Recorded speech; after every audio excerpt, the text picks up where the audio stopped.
नमस्कार। आज मैं आपको एक छोटी-सी कहानी सुना रहा हूँ साहब और जमादार की।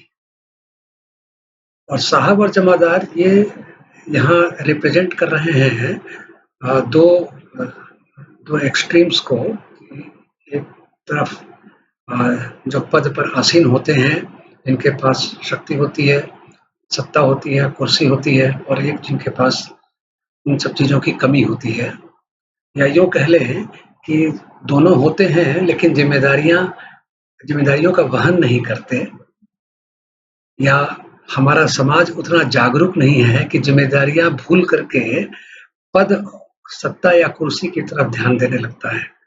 तो ऐसी स्थिति में जब साहब और जमादार की कहानी चलती है तो कैसे कुछ सामाजिक एक्टिविटीज़ या सामाजिक घटनाएँ जैसे योगा या लंगर या भंडारा हम लोग देखते हैं कि हर कोई बिना पद देखे या जैसे नोटबंदी हुई थी कुछ 4-5 साल पहले, तो हर कोई लाइन में लग गया था। तो ऐसी घटनाएँ होती हैं जबकि ये सारे जो 2 धुरियाँ हैं, सत्ता और सत्ता विहीनता की, उनमें कमी आ जाती है।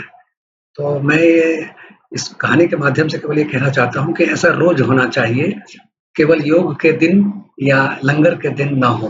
खैर, वो कहानी आप सुनिए। कहानी इस प्रकार है। भगवान ने हम सबको इंसान बनाया, फिर हमने साहब और जमादार बनाया। पद और सत्ता देकर दीवार खींच दी, अन्याय की जमीन वहां हमने सींच दी। मजबूत करना था जिसे कुछ काम के लिए, सम्मान के अंतर ने कमजोर कर दिया। मरघट में उन्हें एक तो होना ही लिखा था, तब तक के लिए कुर्सी ने दूर कर दिया।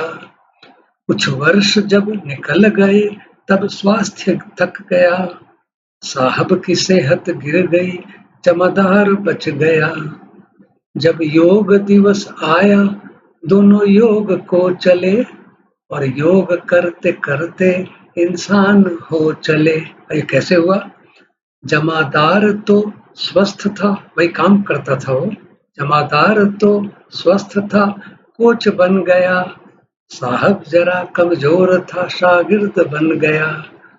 साहब ने सीखा योग, स्वास्थ्य ठीक हो गया।